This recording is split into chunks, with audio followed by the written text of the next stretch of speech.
Okay, guys and girls. So, it's a cold, rainy day in California. And it's almost Thanksgiving, right? So, happy Thanksgiving, everybody. So, I built this flippy table thingy with my buddy Joe the other day.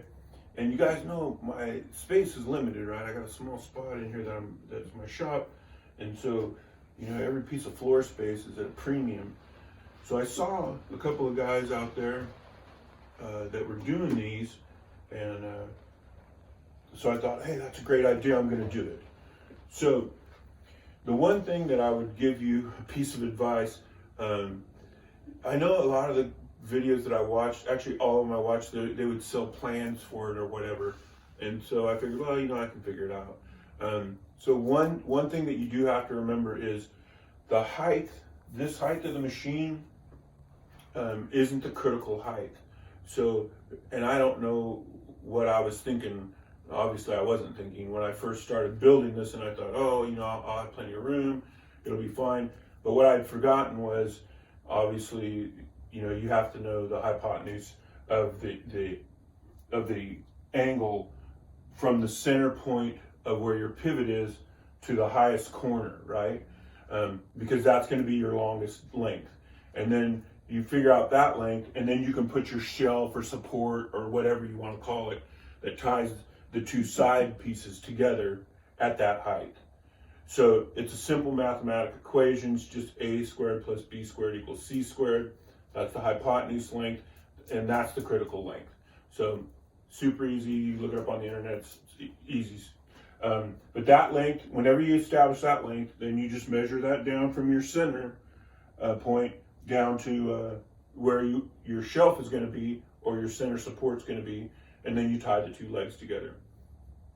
Now I had some 1¼ plywood that I had at Habitat that we weren't using. So I just cut it up and I used it pretty much for everything. The table is 2 5/8 pieces of plywood with 1¼ sandwiched in between them. I'll get the camera off and get a closer view of it so you can see it. All I did was sandwich a piece of 1-inch EMT. It's just electrical metallic tubing. You can find it at Home Depot or any of the big box stores. And I sandwiched it in between there, and then just screwed these two pieces together. So it's 5/8, 1¼ and 5/8, with a piece of pipe running through the center, and that's the pivot point. Now, the pipe is sandwiched firmly in between there. That pipe won't turn inside the platform. It only turns in the holes on the end. And I just put some wax inside there, and as many times as you're going to turn it, you don't need a bearing or anything like that. You're not putting high speed or anything like that. The other thing was I had some aluminum dowel, and I just drilled a hole through the cabinet into the platform and stuck this dowel in there. It's super tight in there, but it keeps the thing from rocking, which isn't a big deal. So the way it works is pretty simple. You just rotate it over, right? And then your table down comes your planer, right? And then you put it back, and voila, it's a table saw again. Cool magic trick, right? Yeah, whatever.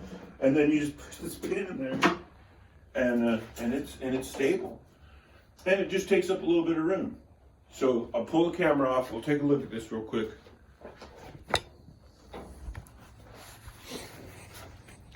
So we'll go over to the side. So if you can see that right there, it's just a piece of pipe that's there's a hole drilled in it, and it comes through the hole, and that's it. You can see it down in there, and it's just sandwiched in between those two pieces. Sorry for my finger, but and it works.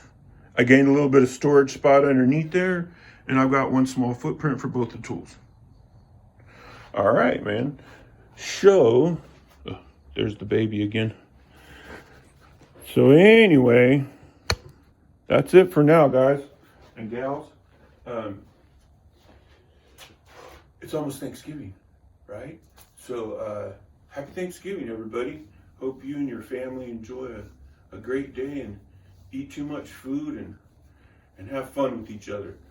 I have a friend who just lost a parent, and so the time that we have with our loved ones is precious, man. So enjoy it while you can. That's it, right? So, you know the drill. If you want to like it, push the like thingy. If you want to subscribe, push the subscribe thingy. Most of all, man, do a kindness. We need it. We just need it. And it's a great thing. It makes your heart sing. So, we'll see you next time.